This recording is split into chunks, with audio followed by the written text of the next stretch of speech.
Well, Carrie, what were some of the highlights of today's discussion for you? Well, for me, and also something I just kept hearing over and over again, was how not only do we have representation from all around the world here, but the topics that we were discussing were so global too. You know, we heard about the Ethiopian forest churches, which I think are so fascinating, and we heard about Syriac women's voices in the early church and hymnography. We heard about the Synod of Yash and other Romanian issues, and that was something people kept saying to me, was that we had this marvelous diversity of representation from the past and the present of Orthodox themes and issues from all around the world. And that was really enjoyable. Global issues and also a local touch. Yes. Cyril, what about you? Well, I think today we had an ecclesiological day. We had 2 sessions dedicated to the phenomenon of the church, and it seems that both sessions were successful, judging at least from appearance and from the people who came. We had one session was by the younger theologians who presented their papers. Some of the, well, all of the papers, I would say, they were tremendous success. And then in the afternoon we had this session by kind of more, I don't know. Experienced people. Yeah, theologians who are more in the field, have worked in the field of ecclesiology for a long time, and it was also a good, I believe, a good session. What unites the 2 sessions, I believe, is not just the phenomenon of the church, because it has been discussed since the beginning of the beginning of the century of ecclesiology, what they call it, but a critical approach to the phenomenon of the church, what we've called critical ecclesiology.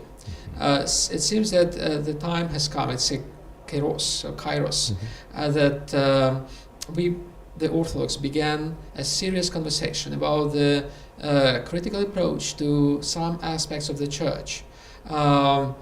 We try to be analytical, we try to be critical, and try to be serious about the church, because criticism meaning to be serious about what we believe in and what we really value. And this in many ways sums up the spirit of the conference for me, because I think IOTA is becoming a place in which a variety of well-informed voices can come together and confront each other. And sometimes there have been tensions, and sometimes there have been a real confrontation of different positions. So it's important to understand that IOTA doesn't stand for one particular ideological position within the church. Call it liberal, call it progressive, call it conservative. The important thing, we actually have people representing these views and positions without quite pigeonholing each other into those categories. So IOTA becomes a space in the church where a free exchange of ideas is possible. I absolutely agree, and I just wanted to add to this that IOTA is not only a conference, just another theological conference, and has become a sort of conciliar event, if you want, in a sense, because indeed people of different persuasions, of different views on different theological issues came together, and they are not necessarily representing only one ideological streamline, but the variety of the entire spectrum of the views in the church, about theological issues, they came together. Their differences did not prevent them from conversations, but engaging with one another. And in the situation when we face kind of, yes, not exactly a split, but I call it a crack in the relations between particular local churches. It's important that theologians come together and it's something that we've called conciliarity from below. Now, Carrie, you've also spoken to junior scholars in the morning. That's right. What are some takeaways for you? Right. Well, I had breakfast this morning with a group of junior scholars, which was really enjoyable, and they were a very impressive group. And one of the stories that so impressed me is one of them shared that he had been experiencing a time of spiritual drought and difficulty, which many of us do, and that coming to this conference was in fact a renewal for him of his time of being here. Yeah. And building on what you were saying, that spirit of conciliarity and the bringing together of these different tensions and opinions. Today I have also heard the word hope used several times in that context. In that context, when you have, a group of dedicated and brilliant people coming together who are working for the church, even if they may be coming from different places and have different ideas, but still, that's why we are all here. That generates. That's extraordinarily valuable to all of us, in a sense, because IOTA is not meant exclusively as a place where intellectuals exchange ideas. IOTA is meant to be also a place where a kind of a regeneration, a rejuvenation of the church happens, and maybe people with nominal faith or faith that for a while, as you mentioned, was not properly fed, could perhaps become alive. And so, nothing could be more valuable than what you've just mentioned. Now, we also had an exhibit, an icon exhibit today. And perhaps, Cyril, you could comment on... Right, yes, we had a chance to visit an amazing exhibition of religious articles at the local metropolia of Iasi. I was really surprised by how well they've done the museum.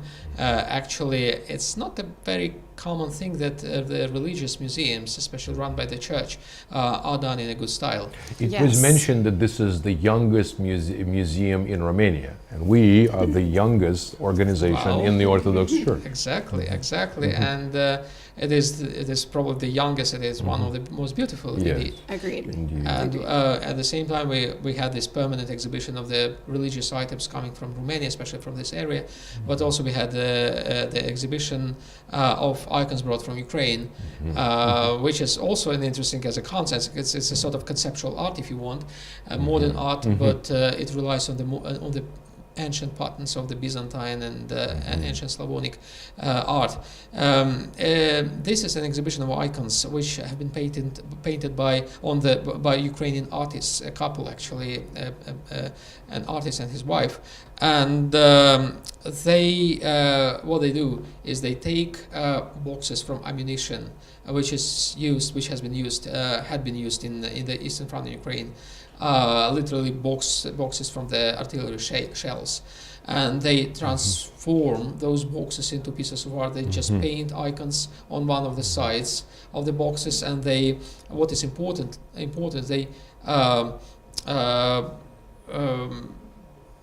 help in this way, because they sell some of those icons. They help in this way the charitable work of a movable hospital, which is the largest